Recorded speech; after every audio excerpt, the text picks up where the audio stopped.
We look to be live. Welcome anyone tuning in currently or in the future. We're going to be talking Division III women's basketball tonight with Riley, who's always on the show with me. We might try to find a guest for the future, but I think I forgot about that for this show. But welcome, Riley. Tell us about your travels around D3 so far this year, and do you have a favorite stop that you've made? For sure, Scott. Well, always great to be on and doing this. Always love breaking down some of what we're seeing, especially now that we're about a month into the season. There's a lot of takeaways, a lot of analysis and insight so far. But yeah, doing the book again. This is my second year doing it. As I'm kind of putting it together, this is the second and final year. So hopefully we get the book published by this next fall. So be looking out for that. But, I had the chance to go up to Elizabethtown for the opening weekend women's tournament up there. Had the chance to actually visit with Yanni Kaufman, who was the head coach of Elizabethtown's 1982 national championship team, the first ever Division III women's basketball national title team. It was actually that title game was played at Elizabethtown. So it was cool to go there from a historical standpoint, picked up a lot of great things. And there I actually saw Ohio Wesleyan and Elizabethtown both play. Saw them playing the championship game of that.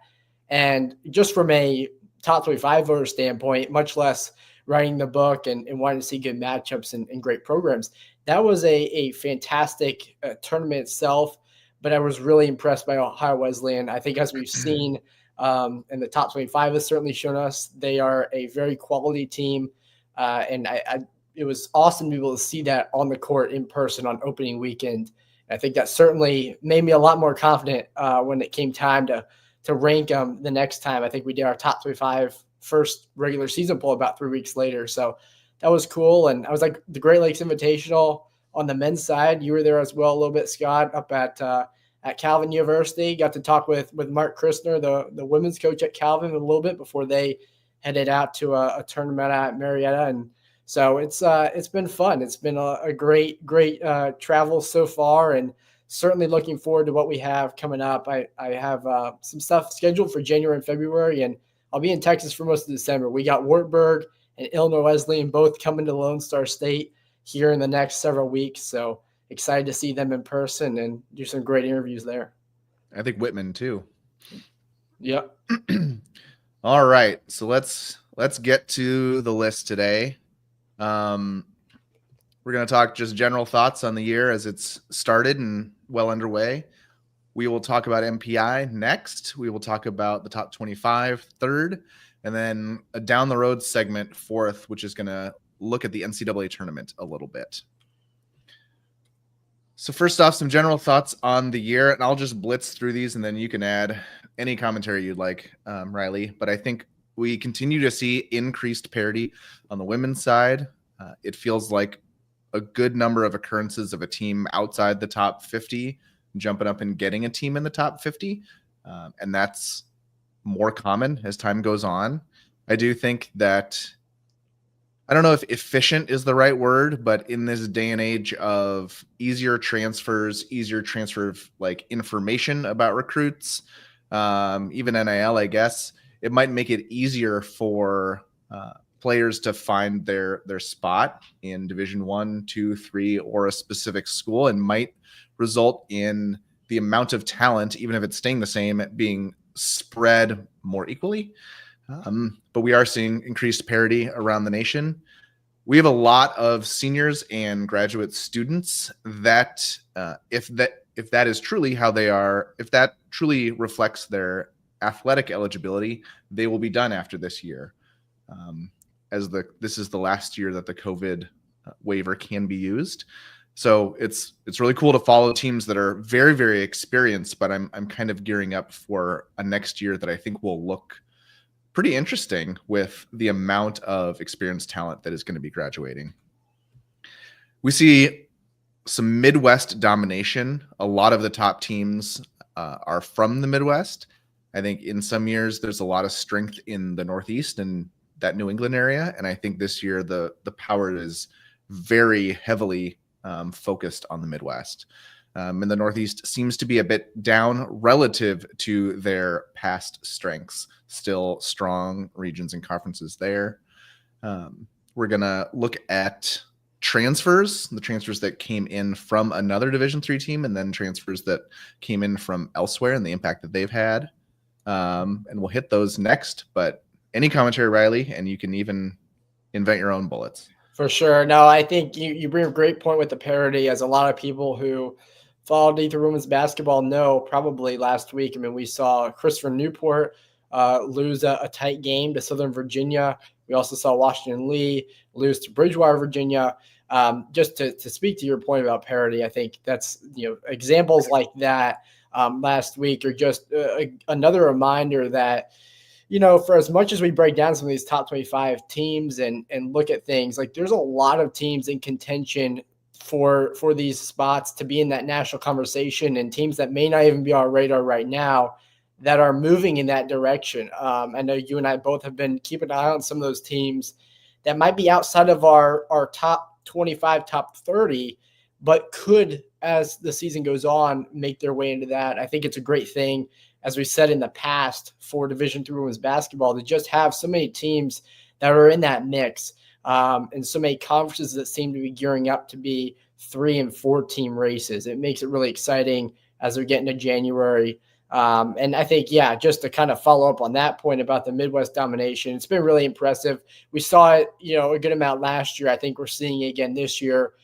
Programs like Illinois Wesleyan and Wartburg and Wisconsin Oshkosh and Stout and Whitewater. And I know we might talk about Stout a little bit later on, but I really think that WIAC race is going to be exciting with those three especially. But then you even look further down, Platteville just beat WashU.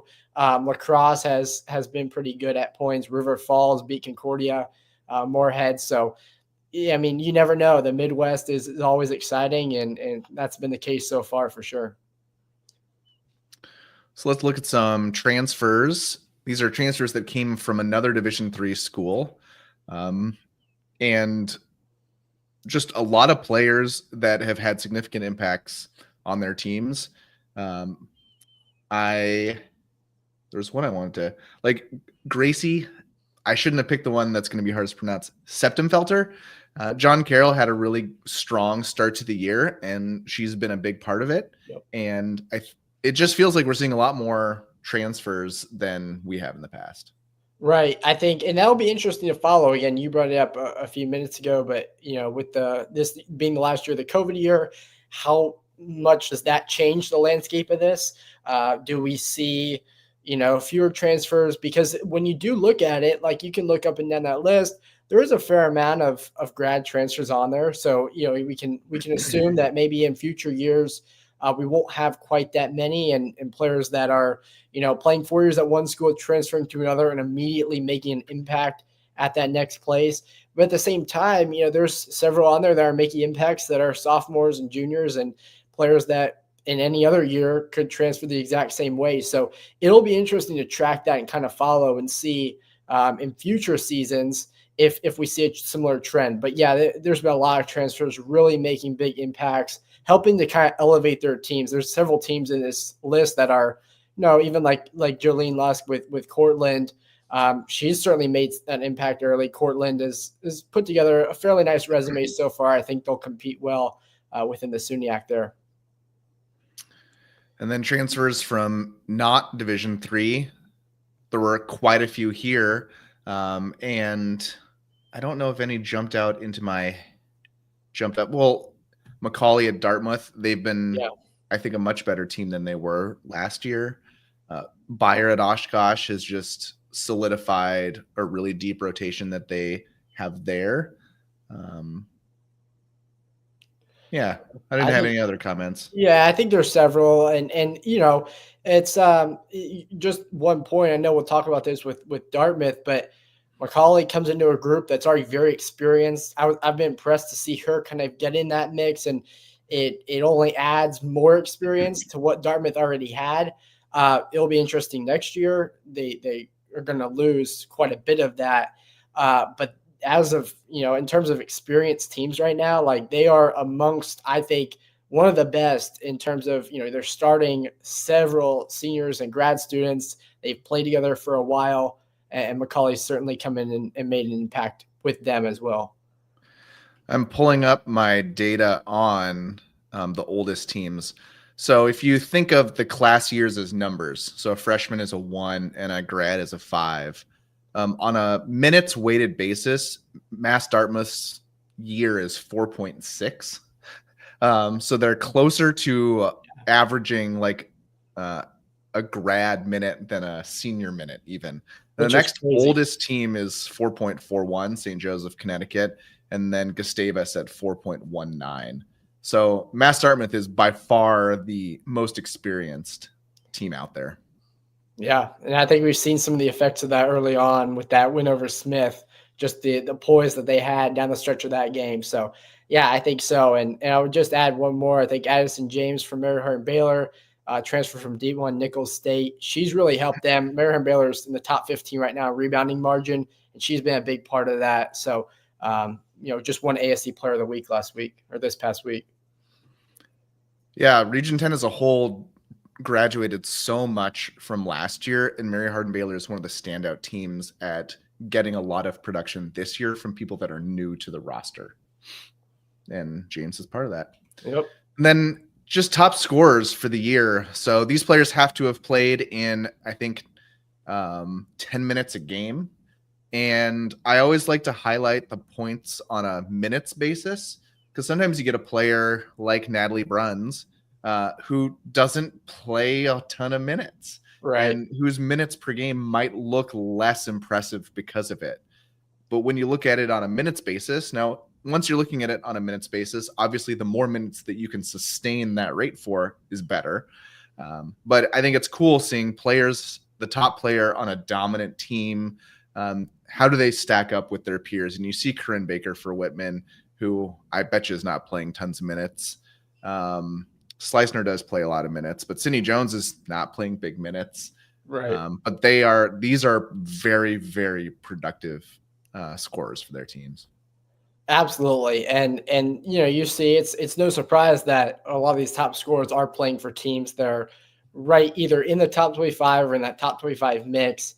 Tomlinson from Colorado College has been really, really impressive so far. And again, I think what you see with a lot of these teams, even like a Natalie Bruns, it's, she doesn't have to score, 80% of her team's points for them to win, right? But it allows for some dynamics where, like with an NYU, you watch them play and she is getting good looks and open looks because they got, really 5 scores on the floor pretty much at all times. And so I think you see that with a lot of these teams. Colorado College is another one, Whitman obviously as well, where even though this player is probably the one that the defense is keying in on, they still got to guard all 5. And because of that, it does create some one-on-one matchups and open looks for them out on the perimeter that, great players and great shooters are going to take advantage of. So I think we've seen that with several of these scorers here at the top of this list.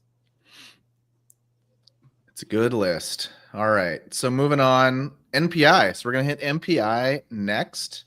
I don't even know what's on the next slide, but we'll find out. Okay, so this is the current NPI as it stands before games tonight. Bridgewater State is up top. You can notice the top 8 teams all do not have a loss yet, and the top team with a loss lost to Dartmouth, who's right there. So Smith lost to Dartmouth, but no one with 2 losses is in the top of NPI. And I think we'll get to some reasons why that is, but a big reason is every win is counting right now. Right. And so even if you beat a team that's not really rated well in NPI, that gives you a low game NPI score, it will still count at this point, and it might pull your NPI down because of it. And we just don't have a ton of games yet this year to pull some teams' NPIs up far enough who have more than 1 loss, but they are lurking, and it is not a death knell to your NPI if you have more than 1 loss at this point. Right. Yeah. And you bring up a good point with, every win counting right now. A team like Bowdoin, who really Bates is their real notable opponent so far. They will, based on what we're looking at, based on projections, they should be able to drop at least some of those early season wins that they have. So they are an undefeated team that's not on this list. that I think, obviously has room to move up. So there's several teams out there like that. That's just one example. When teams play a little bit of a weaker schedule early on, it's not going to show up in the MPI with all results counting, right? So I think that's something to keep in mind here as well. So some examples we just talked about: teams who lose ground after beating a bad team, because we are counting every win at this point until we get to 15 wins. And that's why the number 16 is so important. So once a team gets their 16th win of the year, if they're, you look at all those 16 wins, each of those generates a game NPI. You look at the lowest one. If including that lowest game NPI would reduce a team's overall NPI, then it just gets dropped and not counted. Right. And reward, you got to this minimum wins threshold. And so once we start seeing teams get to 16 wins, the teams who have played the weakest schedule will have the most to gain by dropping games, because they will have low game NPIs from wins that they then don't get to count. And then, yeah, so that's like, if you've played the weakest schedule, then you have the most to gain by dropping that weak game. But the gain for teams who have played a stronger schedule is overall all of your game NPIs and wins are gonna be valued higher than a team who has a weak schedule. So there's not really a benefit to playing a stronger versus a weaker schedule necessarily, but you do want to get 15 wins over. Actually, we'll just hit this. Why have I made the ranked number 200 important? So I looked at NPI from last year and I saw, hey, if I beat team number 215, I think it was, I generate a game NPI that is exactly equal to the overall NPI of the last team that got an at-large bid last year. So that overall NPI was 58.31 because of the way you score game NPIs. If I beat roughly team 215 overall, that gives me, like, if I went 25-0 versus team 215, I would get a pool C bid. Right. But we also know that, hey, if you're needing a pool C bid, you're going to have some losses, whether it's 2, 3, all the way up to maybe 9 or 10. And so I was like, okay, your average game NPI and wins is going to have to be higher than just beating team 215. It's going to be probably beating team 200 or maybe a little bit higher. And I look at how many opportunities do teams have over teams higher than that. Because if I go undefeated against an average of team 220, I'm not going to get a pool C bid because I just didn't play a strong enough schedule. And so some teams are going to struggle to get at least 15 wins over a team ranked at least 200 or better in MPI. And some teams have 25 of 25 opportunities to do that. And really, that's just giving teams, do you have more of an opportunity or less of an opportunity? A team with a little bit less of an opportunity is Christopher Newport. They're going to have to win a very high percentage of their games against teams ranked in the top 200 of MPI. They are well on their way to doing that. And then on the flip side, a team like John Carroll has tons and tons of opportunities. So they have to win a much lower percentage than Christopher Newport, but they still need to win a decent percentage. And we'll see if they're going to be able to do that. But that's why, so the rank number 200 is important. The number 16 is important. And it's all about, can I drop my worst valued wins? And can I get enough wins that are valued high enough that will give me a pool C or at-large worthy overall MPI?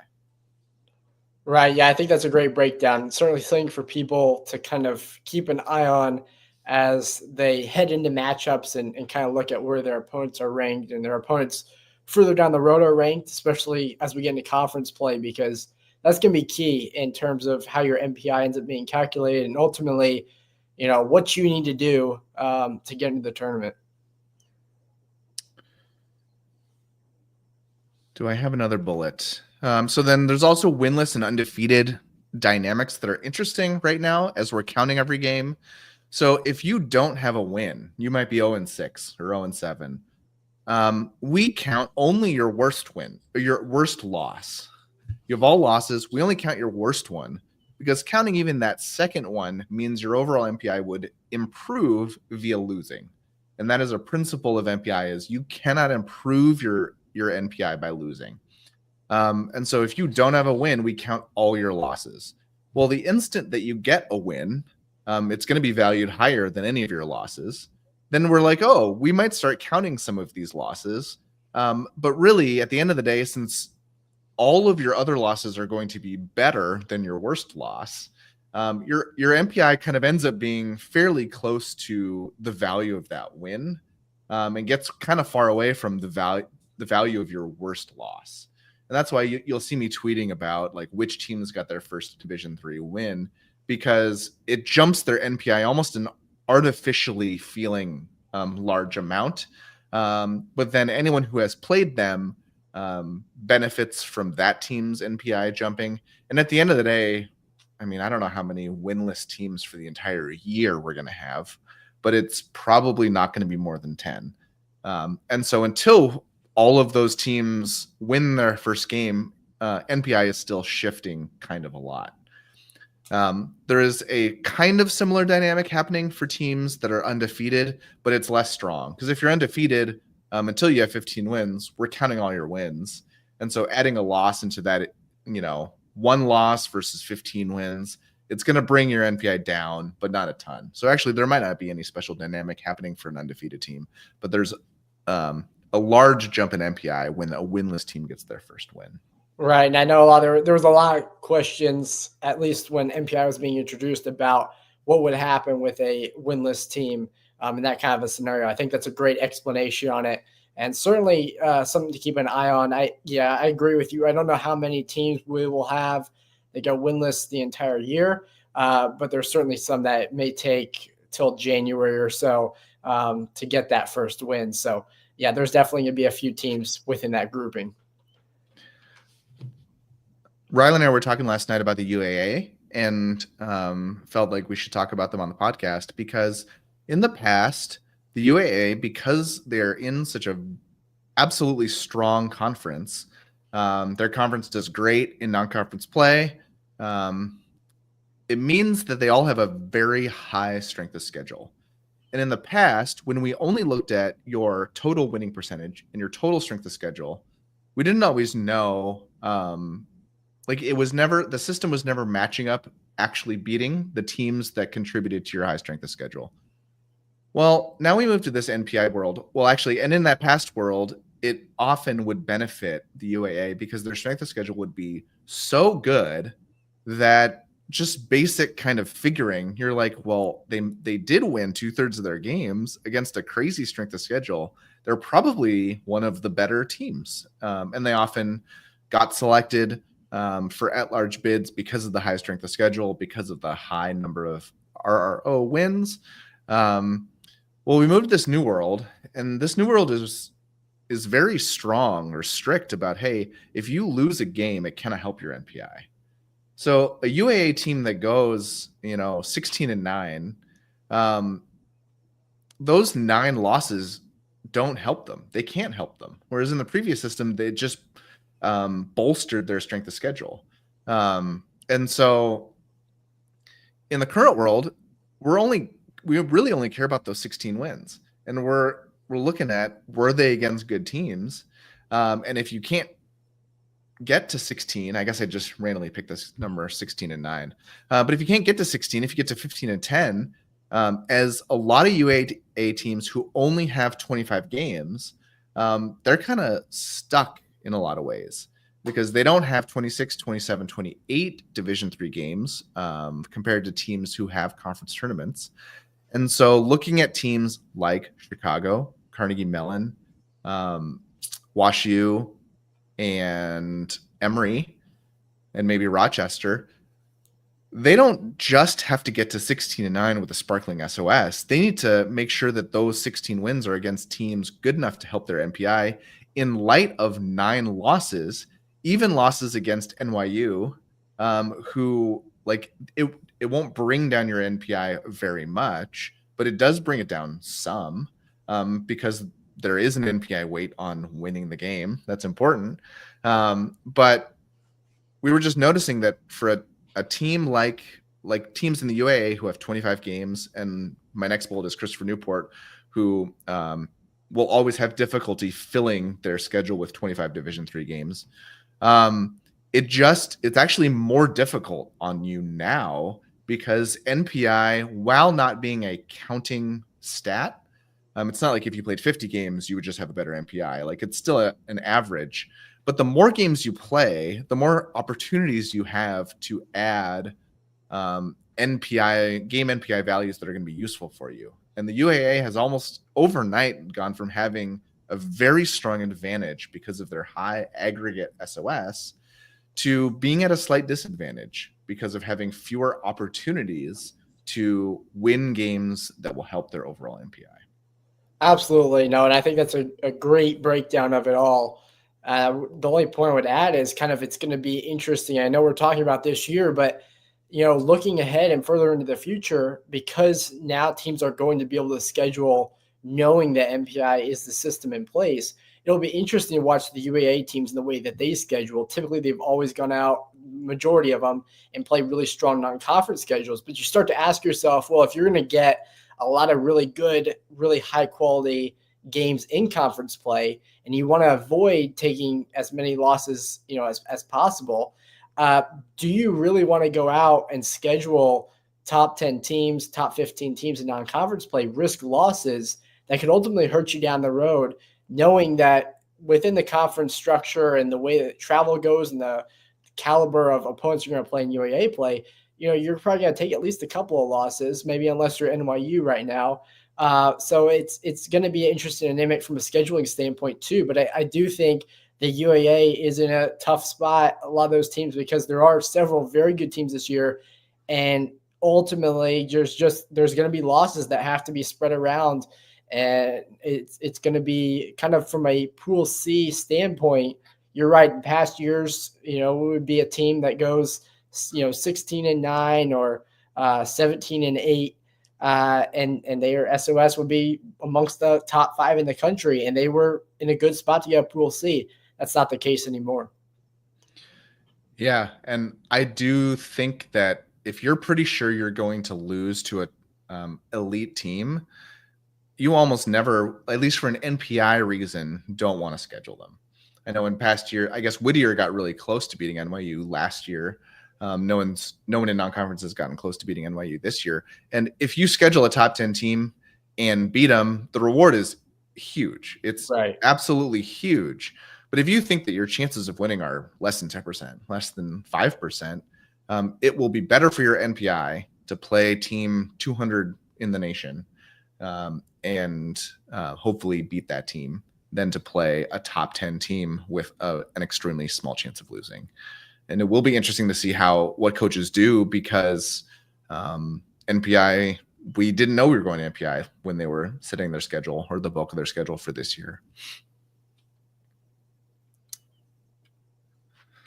So some teams in some rough spots. We'll go over these quick, or at least I won't go over each of them individually, but these are teams that either because they have a small number of potentially hopeful games on their schedule, or they've had a bunch already and haven't won a large percentage of them, or other reasons, they're just kind of in a tough spot with regards to NPI.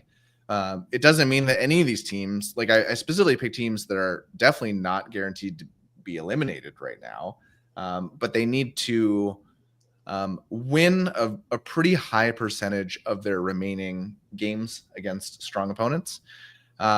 And based on how they've been doing so far, it looks like they can't. It would be a departure from their current season to win, I don't know, 3/4 of their games against strong opponents for the rest of the way. But I wanted to highlight these teams because they're all strong teams who may struggle to get a Pool C. But of course, they're always going to be alive for their conference's automatic bids. Yeah, I think this is a great list here, Scott. And I know you'll have, some analysis on these teams. But I think just quickly looking through the list, you have a couple of groups of teams, like a team like Linfield or American Baylor. and all these teams are in situations where it's, they have a smaller number of high leverage games left. But I think like Linfield or Mary Hardin Baylor, with the way their conferences are looking right now, it's places a lot more emphasis on, the maybe either their big game in conference, like looking at Linfield playing Whitman.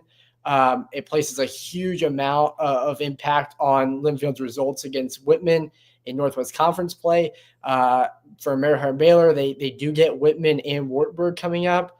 But then after that, American Southwest Conference, we're not really sure how that's going to play out, how many, high quality games they're going to get. And so that's, another reason you see a team like them on this list. But you also see the WIAC teams, La Crosse, Platteville, River Falls. And again, Scott, you can probably back me up and provide some added analysis on this. But when you're in a league like the WIAC, it's tough because you have Stout and you have Whitewater and you have Oshkosh there at the top. And it does make it tough because you can't go 0-2 against all those teams. That's 6 losses right there. So you're in a difficult spot because you do have some more opportunities than some of the other teams on this list. But at the same time, you're not necessarily going to be the favorite in those matchups. Right. And you did mention that there's a couple different types of teams on this list. One great example is La Crosse. They have won. They have played very strong competition in non-conference. They have 4 strong wins, 2 wins that I don't think will end up helping them, and then 3 losses. And it's the fact that they have those 3 losses, plus the fact that they play in a conference with some really, really strong top teams. That means, I've got them with 11 games that can help them left, and can you go 8-3 against, I don't know if, I think they probably have some non-conference games left, but can you basically go around 8-3, 10-4 in your remaining games? And it feels like a tough ask. And again, it's not because they've played a weak schedule. They played a strong schedule. And then on the flip side, a team like Linfield, who is Linfield undefeated at this moment? Yes. So Linfield's undefeated. They've played a much weaker schedule than La Crosse. And so the reason that they are in a tough spot is, so like I have them with the same number of impactful wins as La Crosse at 4. And actually with fewer games that could help them for the rest of the season than La Crosse does. So this is an acknowledgement that like Linfield could go 11-3 and not make it, whereas La Crosse could go 9-3, 9-4 and not make it. They have different, there's a different target left for each of them, but I think it is similarly hard to attain. Right. So those are some teams in rough spots. Again, I specifically picked teams that are very good and definitely still have chances to craft an NPI worthy of a Pool C, but that I think are in tough spots to do it. But let's look at our top 8 seed front runners. I did number on this list. I didn't intend for it to be very specifically ordered because, well, we'll get to the next slide when we get to it. But these teams both have strong schedules, have had great starts to the season, and all of their underlying metrics are great.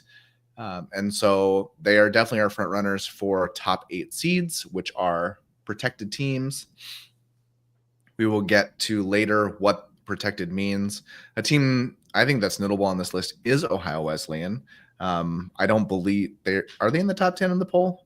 I believe, yeah, they are 12th, so they're kind of making their way there. I know they're in the top 10 in some ballots, but 12th. They might be the one that sticks out the most to people, but because of their really, really strong efficiency numbers, which are the basis for my simulations, which we will get to, but also because they have 4 strong wins, no losses, and I feel like have a good chance to get to many more than 15 impactful wins.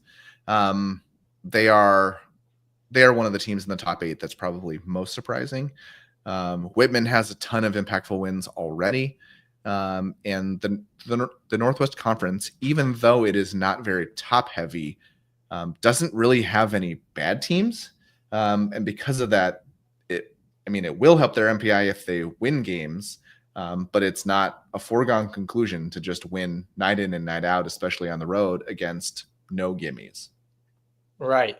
Yeah. No, I think a lot of people are going to see this list, and it makes a lot of sense. I think the top 25 voters are doing a pretty good job because this is generally your top 10 teams. I think it makes a lot of sense based on the resumes and what we've seen so far. And yeah, Ohio Wesleyan super impressive. I mean, they weren't on many people's radar. I think in terms of a top, certainly not a top eight perspective coming into the season, but they really put together that 7-0 record.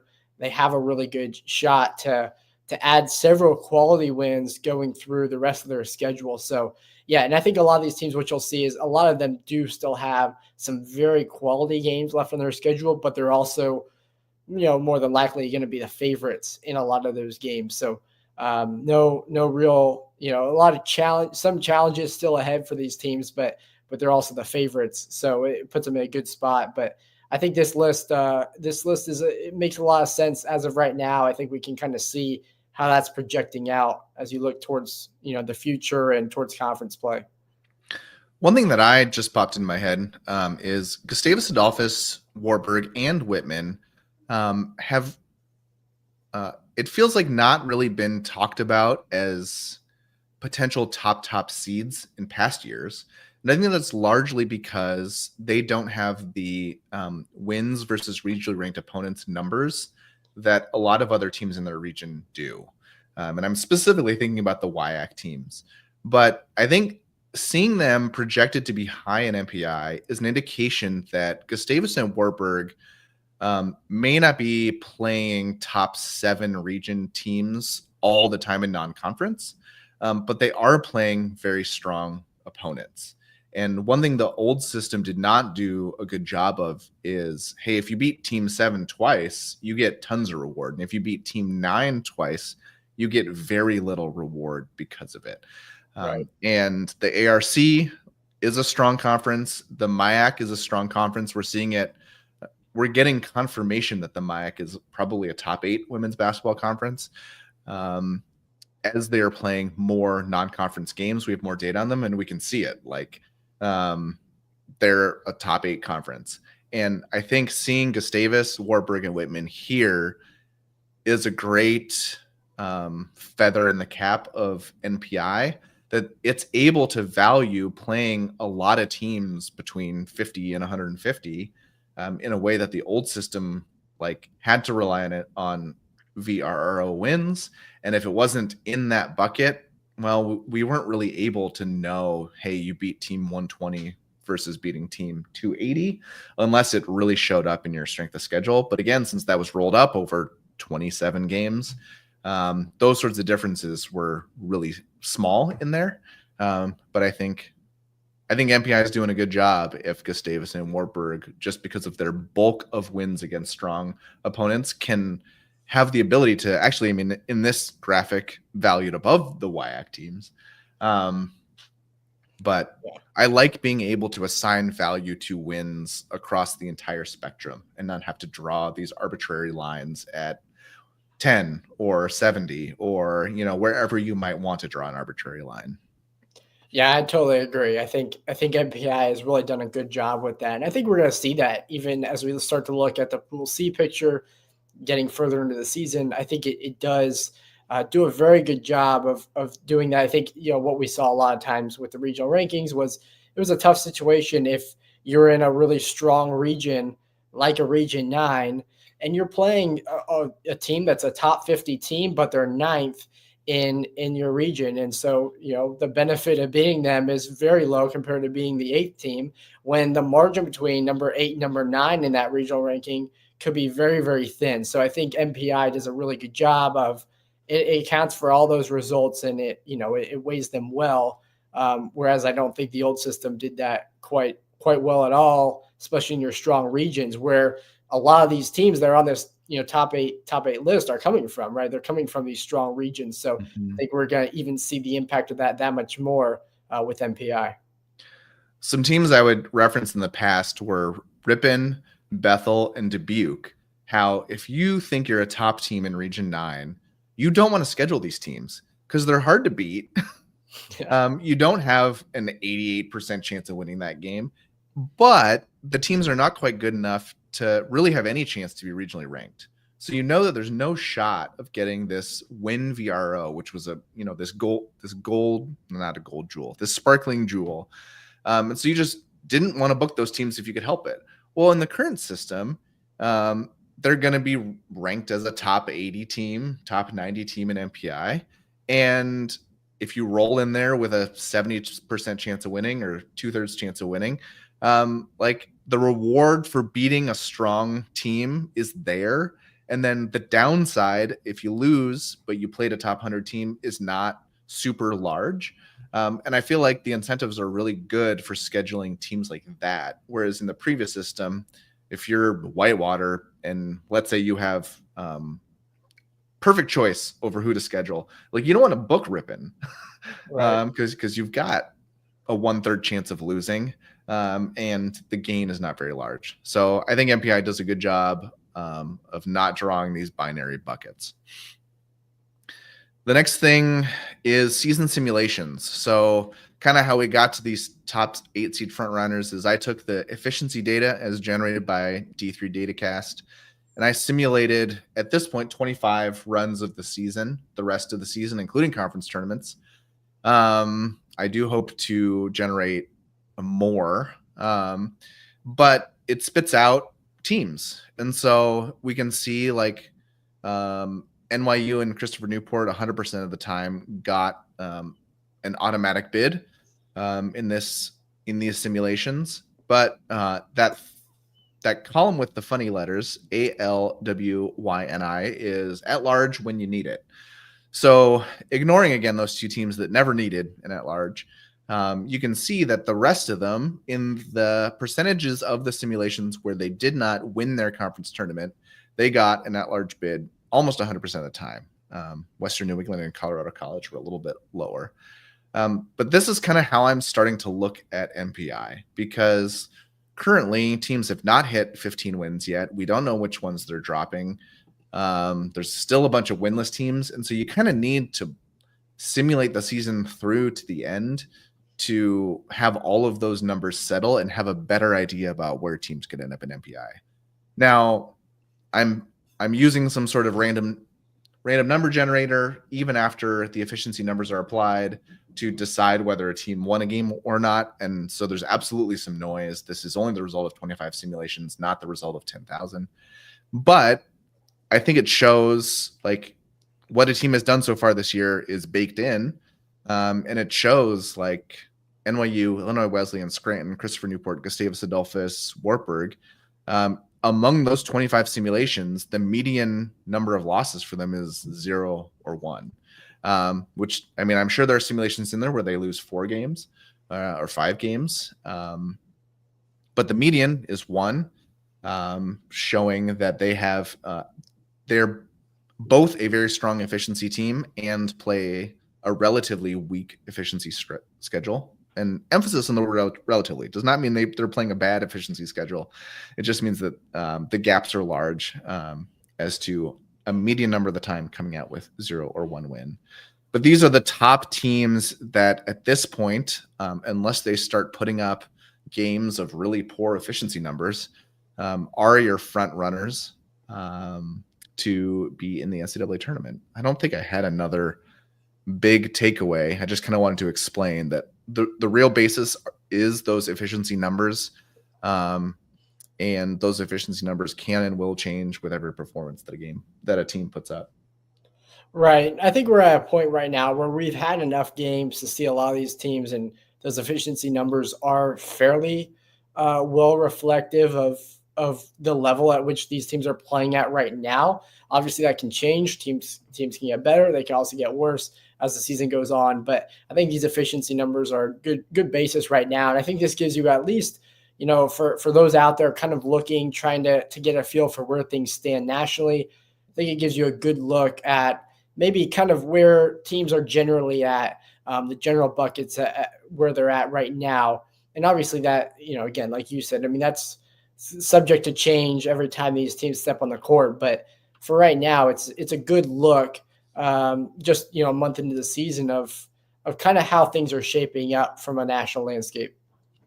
I was trying to generate this before you were done, but you didn't. So I'm just trying to see the number of teams that have played 8 games or more. Because I talked to Matt Snyder, who generates the efficiency ratings, and the way that he treats, like, the efficiency ratings have to start somewhere. Right. So he uses last year's data as a start. And at 8 games played in the current year, it phases out any data from last year. So let's see here. Yeah, because you're right. Because there's still some teams. That's a good point. I know they talked about it on their DataCast show earlier this week, and would certainly, they provide great insight on the men's side, and that was one of the things they did mention. There are several teams I know, at least a handful. I mentioned Bowdoin a few minutes ago as one that hasn't played 8 games. There, those efficiency numbers could be a little bit, different than maybe what they would be if it's just in season results. But quite a few of these teams, as you kind of get on the list, have reached that 8-game mark. I think the majority that haven't are teams that play in relatively larger conferences with quite a few conference games. So I think, like Bridgewater State is 7-0. They've got 7. Linfield's another one. So yeah, I've got the numbers here. So it looks like 222 teams have played 8 or more games. But of those that haven't, 117 have played 7. So with the next game played for everybody, 3/4 will be at 8. So definitely by the end of the holidays, everyone should be over 8, which will firm up a lot of these simulations, as we'll be only using this year's data. So that's simulations. And we got a question about MPI. So MPI determines who makes the tournament via Pool C. Does it play into seeding at all? Or is there still a committee that determines that? Like using NPI as an input? Like, let's say NYU isn't number 1 via MPI, but everyone just knows that they're the best team. Are they the top seed? Do you want to take this one, Riley? Yeah, I can give kind of my initial thoughts, and then Scott, you can provide what thoughts you have on it. Because I do think, there is still a committee that's going to be putting together the bracket, and as a result, nothing's changed as far as there's still geography involved in this. So the seeding is going to be very accurate, I think, with MPI. We're going to finally have some actual seats to put with teams. We saw this with the fall sports. So that provides kind of a base. Like if you're going back and you want to kind of get a feel for how the seeding looks, you can kind of go look at some of the fall sports and the way that their tournaments ended up being seeded. So MPI is a big part of that. Obviously, it's the basis for how we're selecting teams, how we're ranking teams, and seeding teams ultimately. But there is still a committee that's going to be putting these teams in pods, that's going to have to understand and have a certain number of flights that they can use. And as a result, there is a very good chance that we have at least 1, maybe 2 teams that might be in line to host due to seeding, but due to geography, that pod has to be played somewhere else. So same thing as in past years with that scenario. But I do think with MPI, we are going to have some actual seeding to put with teams. We always kind of were able to unofficially do it in the past.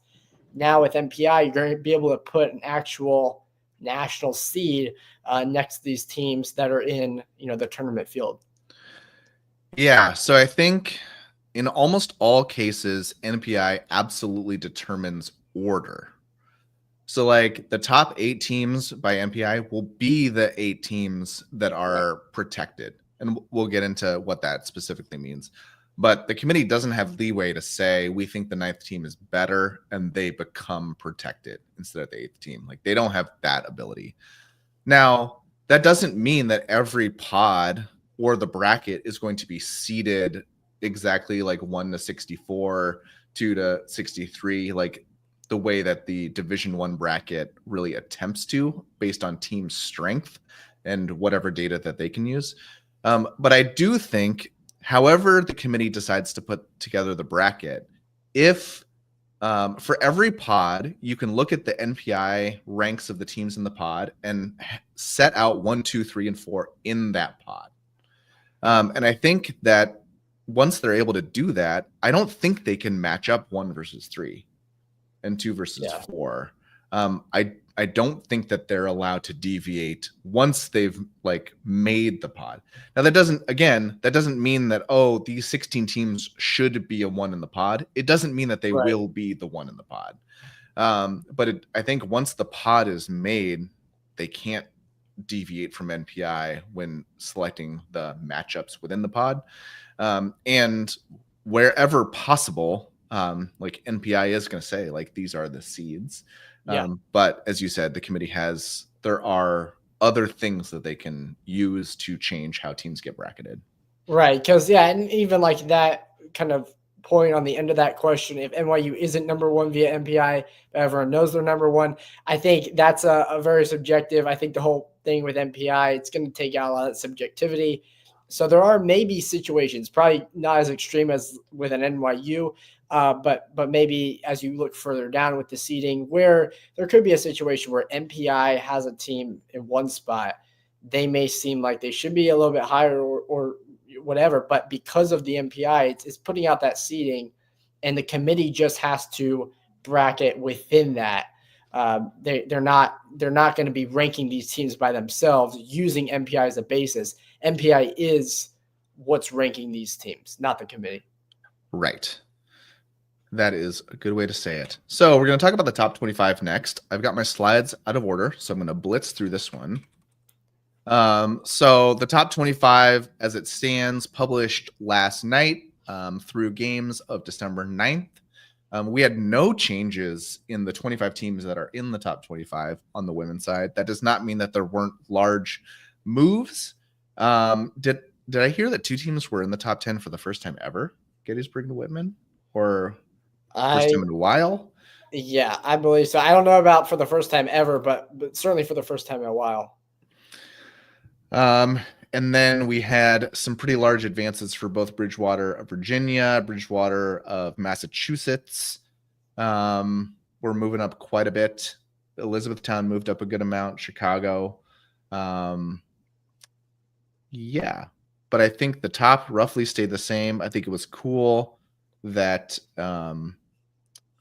WashU, I guess they did drop 4 spots. They dropped a good amount, I guess, in a 2-loss week.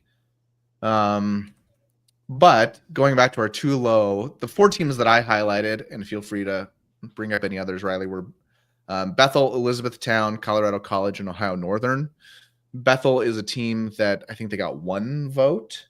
But I think they're quite a bit better than a handful of teams that received more votes than they did. There are some interesting voting dynamics that a team that received 1 vote means that 1 of the 25 voters put them on their ballot as 25. If I don't think that they're a top 25 team, but that they should have gotten more number 25 votes than teams that did, it's kind of a weak argument, right? Because I'm not banging the table for Bethel to be 24th, 23rd. But I think some voters did think that teams deserve to be 22nd, 23rd, 24th, 25th ahead of a team like Bethel. That I would disagree with those specific 2 teams. Elizabethtown is another one that did take a pretty significant loss to Ohio Wesleyan. I don't know that they were that close in that game, but they've strung together a lot of good wins since against strong competition. That might not be super gaudy competition, but I think that warrants them being ranked a little bit higher than they are now. Colorado College, I think, is held down by, is it 2 losses? Yeah, I believe it's just the 1 to Gustavus Adolphus. Just 1. So Gustavus has risen up my ballot pretty quickly in the last week or 2. And Colorado College has a bunch of other good wins. And I think that my voting philosophy is much more willing to give you a pass, not a pass, but to not really dock you for losing a game against a strong opponent if you can demonstrate that you've beaten strong opponents. And I value that higher than I'm just picking on Linfield tonight for no reason. But that's a profile that they haven't lost yet. I don't feel like they've beaten anyone yet. And so even if Colorado College were to lose a second game against Gustavus Adolphus, it still doesn't warrant me ranking them below a team like Linfield, because I don't have confidence that a team like Linfield can beat a team like Colorado College, which at the end of the day is kind of what my voting philosophy is. Who would win on a neutral court tomorrow? And a team that has beaten good teams but lost to a good team or two, to me, has demonstrated the ability to win a game that a team that hasn't beaten a strong team has not displayed. Now, teams like Scranton and Bowdoin have played a pretty weak schedule too. I feel like they're really, really good. And so that's another piece of data that I'm using.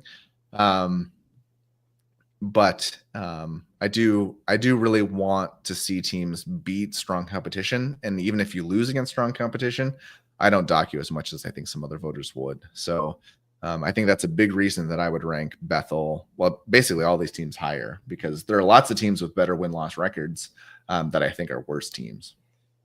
Yeah, I would just kind of second that. I know I do my ballot breakdowns each week, and I think that's something I've noted a bunch, that in doing my ballot, it's less on the record itself. I think the record is certainly a point that you use, but I think it's way more based on the quality of that resume. If we see teams go out and play good teams, I'll tell you what, I saw Colorado College play Gustavus Adolphus, and yes, they lost that game. I came away really, really impressed by Colorado College, because I knew Gustavus was a very seasoned, very quality team. Colorado College played them on the road, and really hung with them for 4 quarters. And then obviously Colorado College turns around and beats Mary Hardin-Baylor in a pretty decisive win.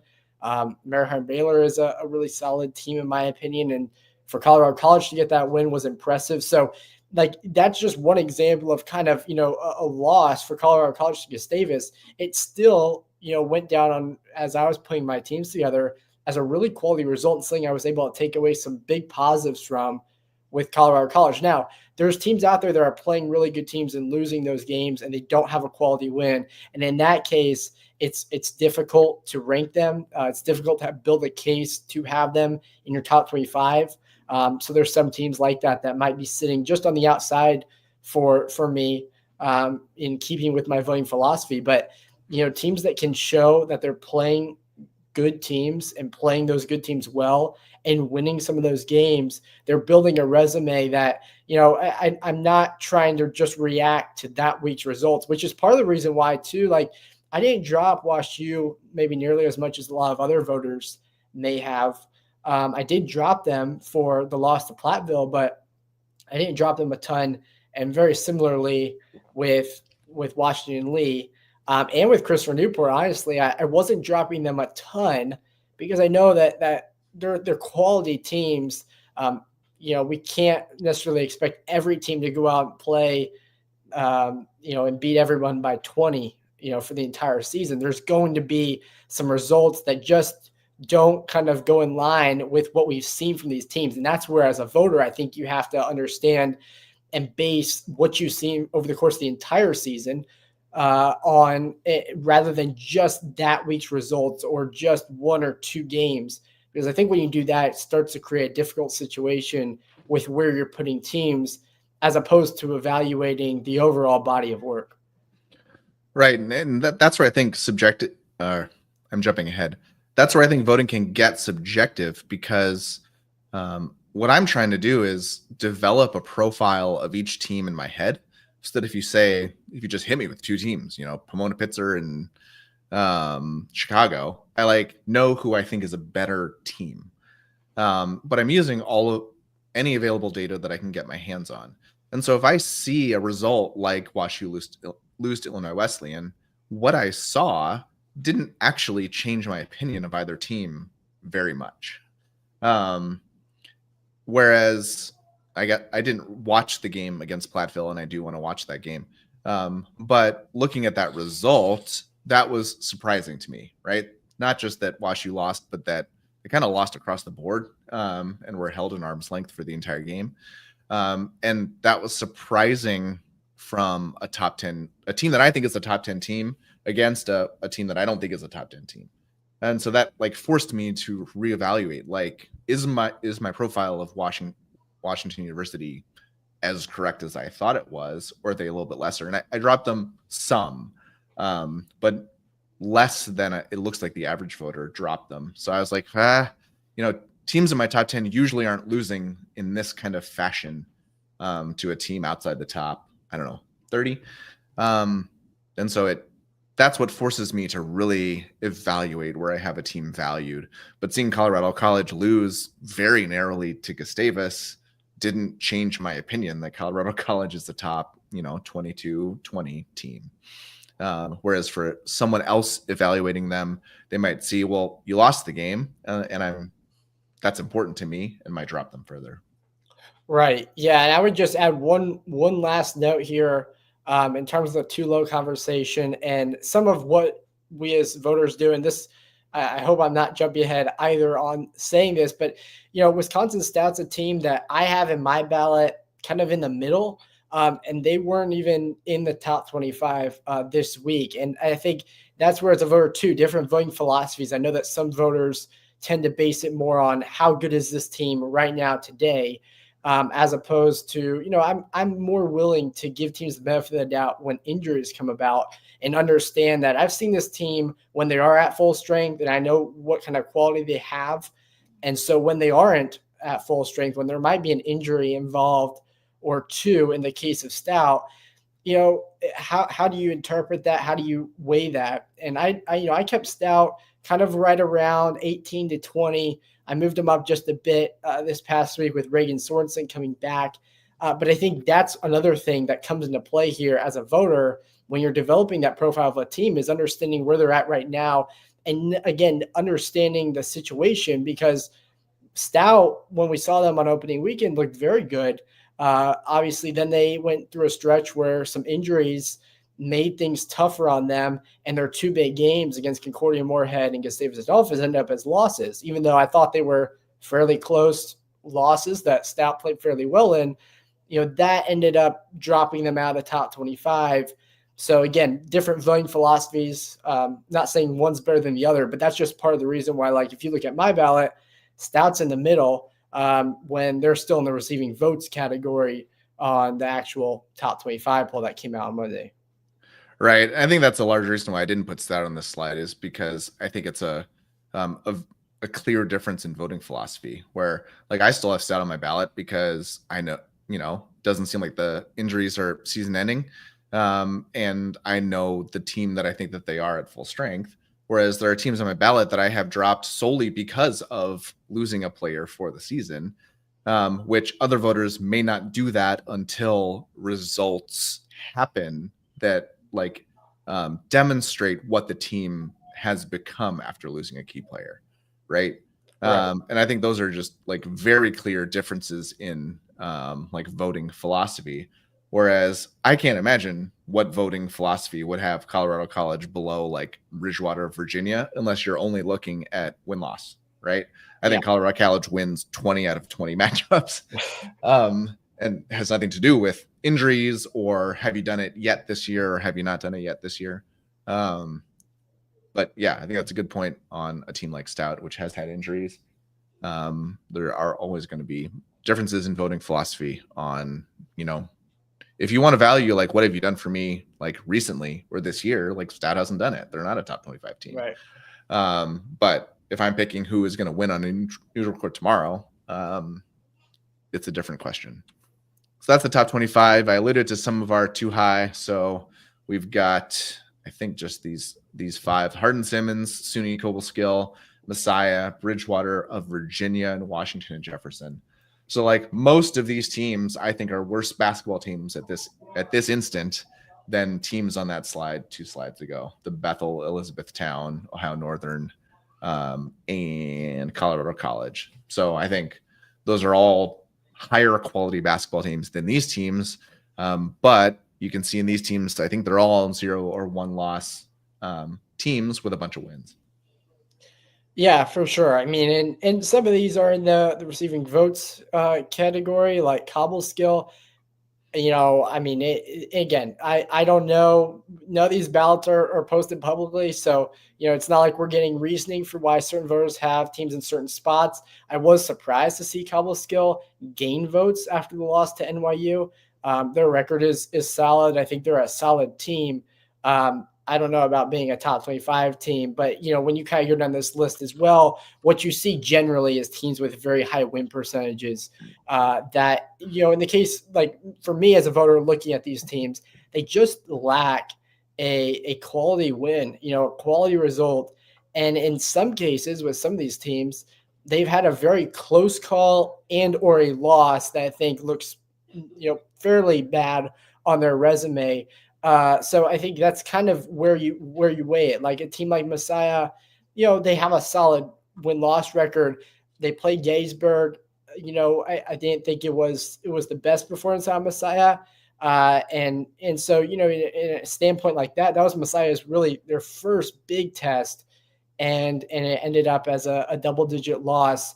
So that's where, like, for me as a voter, I'm looking at it saying, I don't know if I'm putting Messiah in my ballot right now. I haven't seen anything from them besides putting up a really solid win-loss record, but not the quality of results to back that up. I think that's the key here in looking and putting, kind of too high next to this group of teams is they really lack quality wins. And that's the biggest thing keeping them outside of my ballot for sure.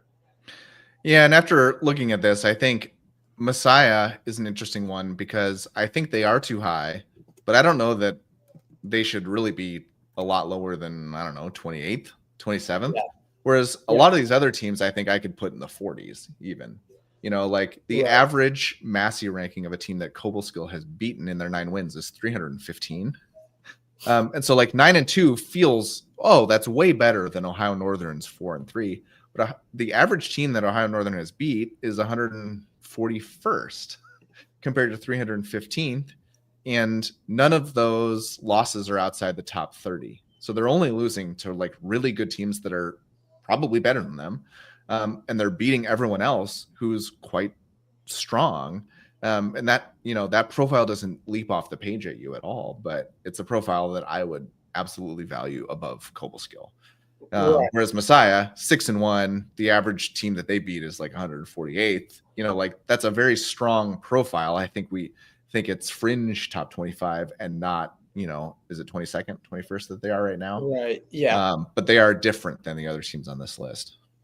Yeah, for sure. No, and I completely agree with that. That's kind of why I brought Messiah as well, because they're a team that, of all the teams on this list, is probably closest to potentially being on my ballot at some point. A team that I'm kind of, is on my watch list. A team like Hardin-Simmons, and I'll keep it brief on them, but I think 9-1 is a record that you look at and you say, okay, similar to Cobleskill, like that's a really solid record. Then you start to look at who they played, and I just struggle to find a team that Hardin-Simmons has played that is of top quality, like a team that you're going to look at and say, this really shows us that they're not only a top 25 team, but in the case where they're ranked right now, a top 20 team nationally. They went up to the Pacific Northwest, lost to George Fox, which I didn't think was a great loss. George Fox is a solid program, 5-1 right now, but then, they beat Pacific, who's 2-4 by just 5. And, when you look at the other teams they played, there's just, Schreiner, they beat by 6, Texas Lutheran by 9. I just don't see results in there that are telling me this is a team that needs to be in the top 20. Right. I think they're certainly, it's certainly a team to keep an eye on. I think they're talented enough to compete for that ASC title for sure. But when you're kind of trying to look at teams and evaluate them on a national landscape, there just doesn't seem to be the results there and the quality of performances, even in some of those wins, to push them into your top 35, much less your top 20.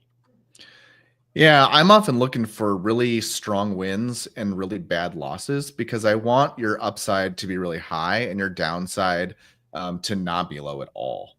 And like Cobleskill, they haven't beaten much of anyone, but their 2 losses are to teams 1-16 in Massey, and they're not different in a lot of the other ranking systems. Like they've lost to very good teams. Hardin-Simmons 1 loss is to a team that's 64 in Massey. And so to me, like that downside hurts you a lot more. Now, again, admittedly, Hardin-Simmons has beaten a handful of teams that are much better than anyone that Cobleskill has played, right? So if you're valuing the upside wins, beating Texas Lutheran and McMurray and Pacific and Puget Sound are better than anything that Cobleskill has beaten. Yeah, I value those upside wins a lot, and I dock you for the really bad losses a lot, and Hardin-Simmons has one of those. So those are our two high, and then some of the teams that are trending up. So these are teams that have played well recently. Bethel, Bridgewater State, Platteville, Ohio Northern, Trine, and Baldwin-Wallace. And I'm definitely trying to sort out the qualities of Ohio Northern, Trine, and Baldwin-Wallace, as all are hovering around either the end of my ballot or off my ballot. But all continue to put together like good performance after good performance, where maybe, I don't know if any of them have a really standout win, but none of them have a really bad loss. And so they're kind of, and all have played a kind of strong schedule. And it's really hard to sort out those teams that are like above average in everything, but nothing stands out. But all of these teams have been playing well recently, beating good teams and having really good, I track underlying stats. So points scored, or point differential, rebound differential, and turnover differential. And all of these 6 teams have both beaten good teams, but also had good underlying stats against them. Yeah, totally. And I think, Baldwin-Wallace is a team I put on my ballot this week. 6 straight wins for them after that loss to Washington Jefferson, which wasn't a bad loss. They turned around, they went and beat Trine. They beat Ohio Northern at Ohio Northern, which is a tough place to play. I think, Baldwin-Wallace is really stood out to me. I think, Trine and Ohio Northern are, I know Ohio Northern was on a couple of lists that you had earlier on here. I mean, Ohio Northern is interesting to me. They're a tough team.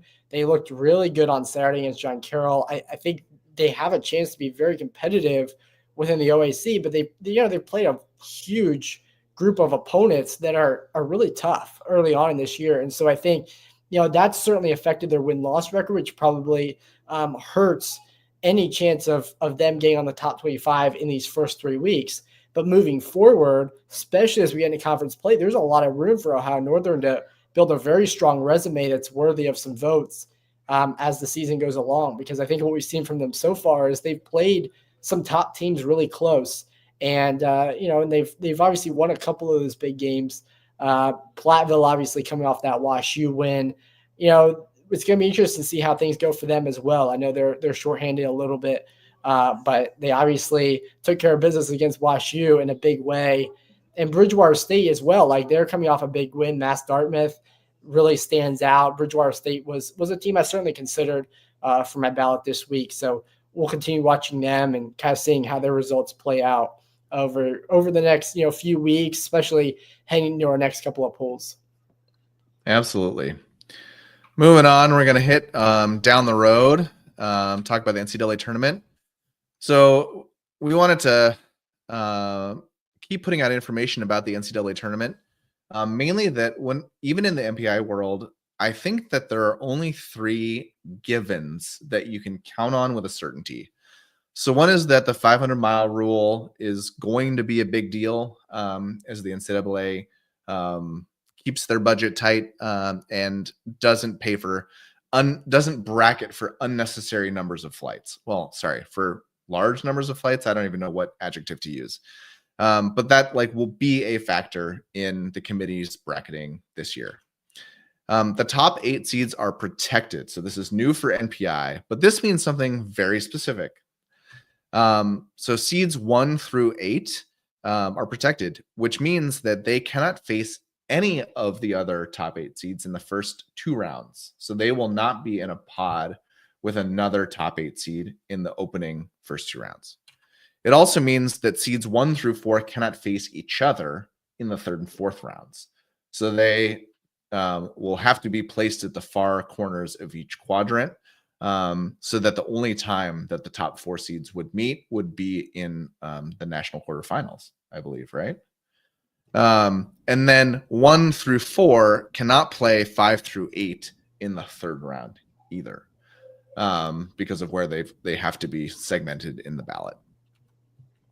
And then I believe it is also a hard rule that there is no conference rematches in the first round of the NCAA tournament. Now, these being the only three givens leave a lot of things that are, I'm calling them technically allowed because I have never been in the room. I don't know what the priority is between these things, but technically they are, all of this stuff can happen. So we can have a top 8 seed that does not host in the first 2 rounds. That's allowed, right? They are protected from facing each other in the manner that I just described. But maybe they don't host because that's not part of what's granted to you about being a protected top 8 seed. We can have non-conference rematches in the first round. We definitely see evidence that the committee seeks to avoid these, but they are allowed.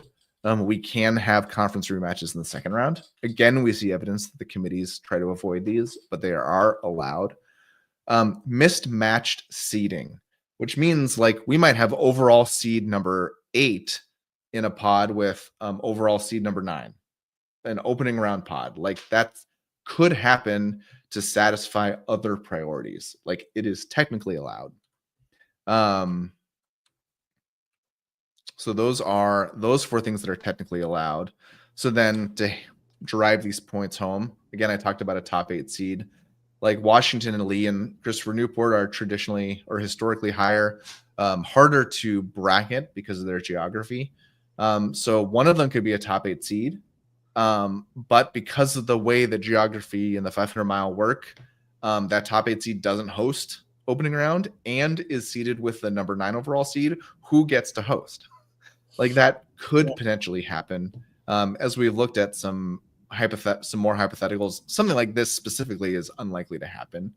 But it kind of highlights what is allowed to happen to save on flights or to keep the top 8 seeds separated. Another hypothetical is that all 4 Region 10 conferences could be single bid this year in women's basketball, and none of them able to bus to each other. Which I believe the SAA helps, as they are often able to bus between them and a Texas team. But we shall see. Right, and that's going to be a really interesting kind of deal with Region 10 because you know with Colorado College being the front runner in the SDAC, obviously Whitman and the Northwest Conference, and then of course you got the ASC and the SCIAC champs. It could create a situation. And I know they've done this with men's basketball where you know your 4 Region 10 teams could be flying all over the place, as compared to in past years we've gotten very used to a Texas pod. Right, we saw it last year with Trinity, Mary Hardin-Baylor, Hardin-Simmons, and Occidental. That you know, with all 4 being you know single bid leagues, if that's the way it plays out, you know it's going to be a very different scenario. No Texas pod, probably no pod in Region 10 at all, because they can't bust to each other, as you say there on the slide. So we could see them flying all over the place, which does create for some really interesting pods, especially in cases where they've done it in past years. We saw a little bit last year with Willamette flying to the Midwest. So, you know, I think we could see something similar this year, but maybe on a little bit of a larger scale if you have 4 Region 10 teams doing so. Yeah, because if they all have to fly and anyway, and none of them can fly to each other, there's no reason to put them all in the same pod. You could fly them all over the country and do a lot more interesting things with it. So, I don't know that I'm necessarily rooting for this scenario, but I think it would be a lot more fun than 2 Texas teams getting in because then there's just this clear incentive to host it at the higher seed and fly in the other Region 10 teams who have to fly anyway, which is boring. Exactly. So because of my simulations, I feel like I'm able to generate a somewhat realistic field of 64. And Matt Snyder of D3 Datacast is very good at bracketing. I built a bracket yesterday and it was really bad. I got stuck with Geneseo, didn't know where to put them. But he put together a women's bracket today that I think will be useful to talk about. Whitman could be a top 8 seed, but flown to the Northeast, for example, as a hypothetical. But here's a mock bracket that I believe fulfills all of the 3 givens. So again, those are top 8 seeds. Can't face each other, so they're all spread out. No conference rematches in the first round, and flights were definitely minimized. So the 3 teams in red text, Whitman, Colorado College, and Redlands, are flights in the first round, so they are flown places. In my simulations, East Texas Baptist won the ASC a good percentage of the time. And so they can actually bus to Millsaps, and that pod becomes hosted at Millsaps, but seated fairly well, maybe a little bit soft for Whitman's benefit there. But that would be an example of what the committee could do in this scenario, where you're flying Region 10 teams, but you don't have to fly the Texas team if it is hosted at Millsaps. And there's not really a scenario here where Whitman can host in the first 2 rounds. And so if you know you can't host them, the very least that you can do is seed them very, very appropriately as one of the top 8 seeds. And that is what happens here. The purple backgrounds are host moved from the top seed in the pod. And so the other occurrence I thought was interesting was Whitewater did not get to host here as the 3 seed, even as the higher seed, because it enabled the committee to minimize flights by having Ohio Northern host, where Whitewater and Washington Jefferson can both bus to. So that is a good example of where a bracket might have to give and take. If we're going to protect the top 8 seeds and guarantee that they don't face each other for as long as possible, it might mean that a higher seed doesn't get to host. Where we might have seen maybe even this bracket identically, but the specific pods moved around more so that a top 8 seed would have to face each other potentially in the 3rd round or the 4th round. But that might allow for a 3 seed like Whitewater to host. And now with the clear priority of top 8 seeds protected from matchups within each other, a place we might have to give is a 3 seed like Whitewater not hosting. And there are other spots where this could potentially happen. This mock bracket, while I think it's really strong, is like there's tons of flexibility in here. If you have slightly differing priorities, or if the committee knows that they can have a flight or 2 extra on opening weekend, those are all like factors that could change how this gets bracketed. But I thought that this was a really good picture to see the types of teams, conferences, and regions that you might be faced up against, and especially how those Region 10 teams are bracketed. Right. Yeah, I think it's a very well done bracket, because of, first off, the number of flights being minimized. Second, you really minimize the number of hosts that had to move to only have 2. And you talked about both pretty well, and Whitman being given a fairly favorable pod there, if that were be the way it plays out. So I think, very, very good looking pods there. Seeing Illinois Wesleyan and Hope right there kind of in a pod would certainly make for an interesting opening weekend. I think overall, just looking at it, very well done. This is kind of a good example too of, the committee's going to try to stick to the seeding in the MPI as much as they can. And I think this is a good example of that. You don't really see teams, out of place, which is a very good thing, something we're going for. And I think one of the advantages of MPI, maybe a little bit more than the past system and the way bracketing was done. But yeah, overall brackets look really, really good. I think this is something to keep an eye on. Again, there's going to be some results and things that change, but this is a good look at the way things very likely or very possibly maybe could unfold through conference play and into the NCAA tournament. And I think in past years, with the Northeast stronger in past years, there's a more equal spread across the country of teams. But with a very strong Midwest, it kind of turns the Ohio, Pennsylvania, New York schools as really, really nice bridge schools geographically when you're bracketing. So looking at that 3rd column, if all of the top NPI seeds went out, there's going to be a lot of flights, right? You've got Illinois, Virginia, Pennsylvania, and Iowa. But the bracket leaves open the possibility for Baldwin Wallace or Carnegie Mellon to get through, which are great bridges. Like Carnegie Mellon within 500 miles of Springfield and Coast Guard is kind of a cheat code, and also being within 500 miles of most region 8 and 9 teams. And so I think Baldwin teams from Ohio, Pennsylvania, New York, like get your hosting paperwork in, because there might be lots. The odds are that you're more likely to be in line for a host because of geography than teams in Maine, Virginia, Iowa, Wisconsin. Right. Yeah, that's a very good point. Yeah, I mean, teams need to make sure, because there could be some situations like that where, they need a host especially in that part of the country. So yeah, you could be in line to host if you're one of those programs that manages to get through to that second weekend. Yeah. So even as NPI is trending, and you don't see that you're going to be in the top 8 or 16 or 20 or whatever, but you think you have a good chance to make the NCAA tournament, if you're Messiah or Carnegie Mellon, Washington Jefferson, Johns Hopkins, like the chances that you are optimal for hosting is quite high because of your geography and where the strong teams live this year. But yeah, thanks to Matt Snyder for putting this together. I think it starts to prepare people for the scenarios like, oh, Whitman can be a top 8 seed, not host. A 3 seed might not host.